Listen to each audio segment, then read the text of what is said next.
My parents threw a celebration for my promotion without asking me first. When the bill of $4,313.45 arrived, I offered $1,500, but they turned it down. My dad pointed at me and yelled, "You got promoted. You should cover the bill." I paid and cut ties with them. A week later, my mom came over to apologize, but she had another motive. "Hey, Reddit, when I received my promotion, I want a quiet evening, just dinner, a walk, maybe a small toast." But my parents had different plans. "We're throwing a party," Mom announced over the phone, her voice full of excitement. "You finally made manager. It's a family celebration." I smiled uncomfortably. My relationship with them had always been tricky. They cared a lot about appearances, the perfect pictures, the perfect family, the perfect bragging rights. I was proud of my promotion, of course, but not enough to become someone's trophy. The restaurant they chose was one of the priciest in town, a place I had never dared enter. Crystal chandeliers, polished marble floors, waiters in suits that cost more than my whole outfit. When I walked in, I froze. There were at least 40 people there. Aunts, cousins, neighbors, even my father's business partners, all apparently there to celebrate my promotion. Mom hugged me first. "Look at you," she exclaimed. "Our big success story. Finally, we have something to be proud of." Dad patted my shoulder stiffly. "About time, son." For a moment, I wanted to believe they were genuinely happy. But then I noticed the subtle glances they exchanged with everyone, the way they pointed and whispered about my salary, my job title, how I had finally caught up to Rachel. Rachel, my sister, their favorite child. Dinner was loud and overwhelming. Every toast felt less like a celebration and more like a presentation. When dessert arrived, I excused myself to the restroom just to catch my breath. My reflection in the mirror looked calm, but my chest felt tight. I couldn't shake the feeling that this wasn't about me. It was about them and their image. Then the bill came. The waiter placed it neatly between my parents. Dad picked it up, glanced at the amount, and his face barely changed. Mom smiled too quickly, the kind of smile that conceals something. "Wow," she said. "They must have added a service charge." Dad cleared his throat. "$4, 313.45. The room fell silent. I blinked. "For one night? That's a lot," I said quietly.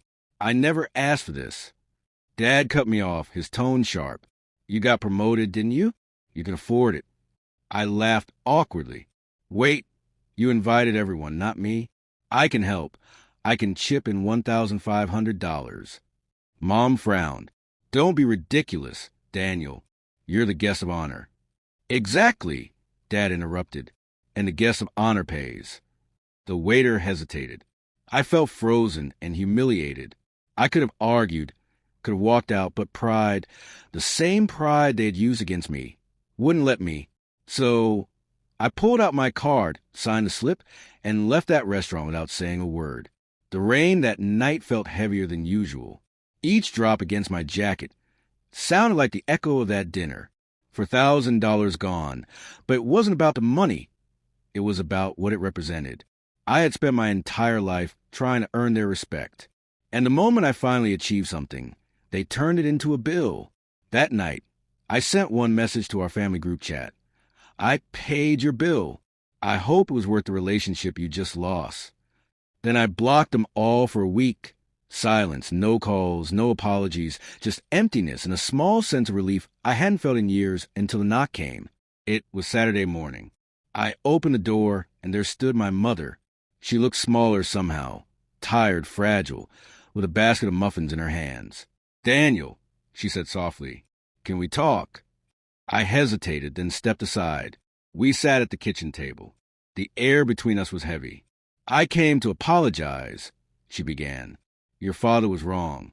We shouldn't have put you on the spot." Her voice cracked, and for a moment, I saw the mother I used to know, warm, gentle, protective. "It's okay," I said quietly. "It's done." She shook her head. "No, Daniel, it's not done. We hurt you, and we want to make it right." I exhaled slowly. Maybe this was the closure I needed. But then her tone shifted. "Also," she continued carefully, Your father's been having some business problems. Nothing serious, just temporary cash flow issues. We were hoping you could lend us something." I stared at her. She looked everywhere, but at me. "You came to apologize," I said slowly, "and now you're asking for money." She flinched. "It's not like that. You're successful now, Daniel. You can help. It's family." I laughed quietly, bitterly. Family? The same family that made me pay for my own humiliation. She looked desperate now. "Please, just think about it. Your father is stressed about Rachel's wedding." I cut her off. "Stop. Just stop. Do you even hear yourself? You didn't come here because you're sorry. You came here because you needed something." Her lip trembled. "You don't understand, Daniel. Your father." "No." I interrupted, standing up. "You don't understand. I spent years trying to make you proud. And now that I finally have, you still find ways to take from me." She stood too, tears welling in her eyes. You want control," I said quietly, "and now you've lost it." She looked at me for a long time, then placed the basket on the table. "You'll regret this," she whispered. "Family doesn't last forever." I didn't respond. I just walked to the door and opened it. "Goodbye, Mom." That night, I couldn't sleep. Not because of guilt, but because of clarity. They never celebrated me. They celebrated what they could gain from me. And now that power was gone.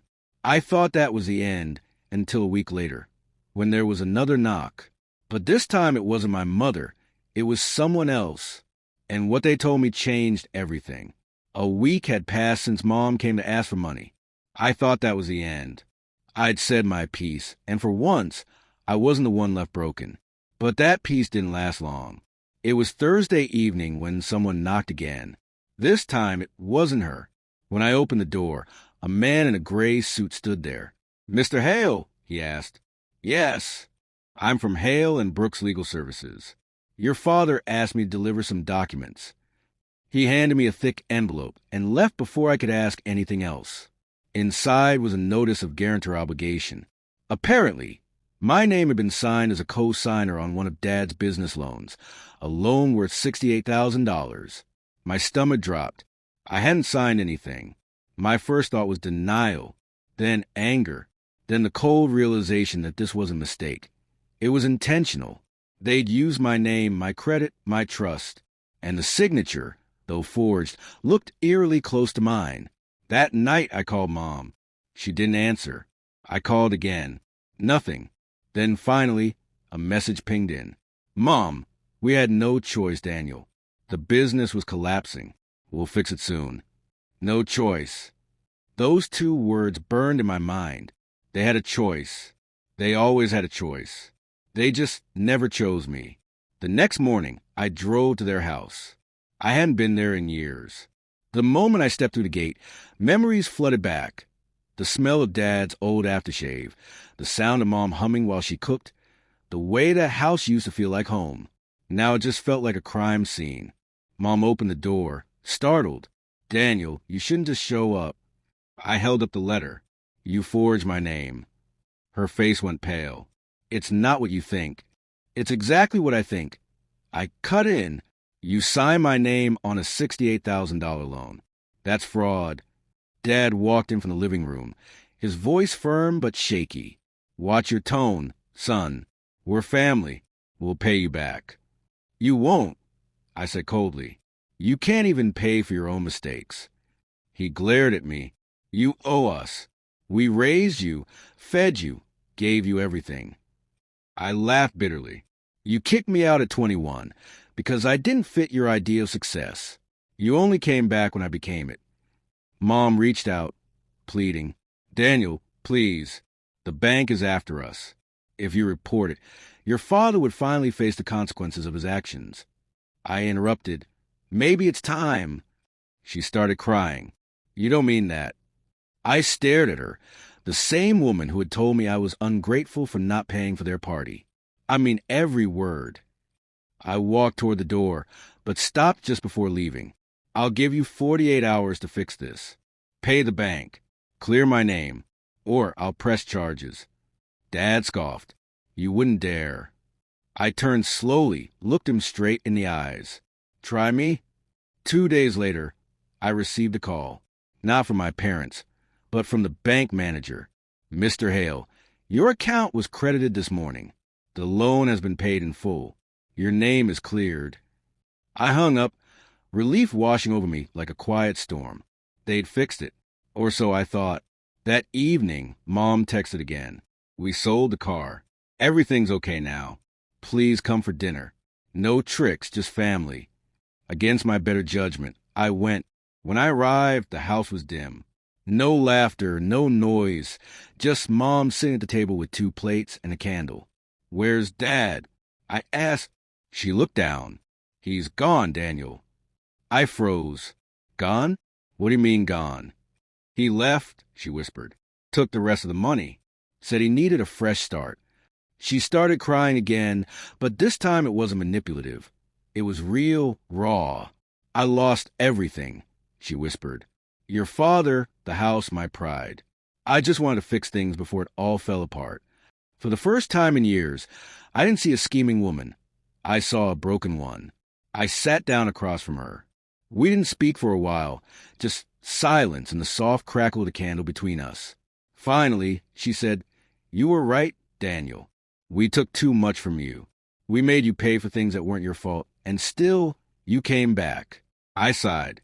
I came back to make sure you didn't destroy what was left of yourself. She smiled weakly through her tears. You really are the man we failed to raise. I didn't respond. I just reached for the envelope. I brought a check, enough for her to start over legally and quietly. It's not a gift, I said. It's closure. She stared at it. You're giving me money after everything we did? I'm giving you peace, I said softly, because I already found mine. As I stood to leave, she whispered, I don't deserve you. I turned back one last time and said, You're right, but I deserve peace. And now I finally have it. Weeks later, I learned Dad had left the state. Mom moved into a small apartment. And for the first time in my life, I didn't feel anger, just acceptance. Sometimes the people who raise you can't grow with you. Sometimes you have to let them stay behind so you can move forward. They threw a party for my success and made me pay for it. But in the end, I realized the most valuable thing I ever bought that night was freedom. He paid the bill that night, but what they didn't realize is that he just purchased his peace, independence, and final goodbye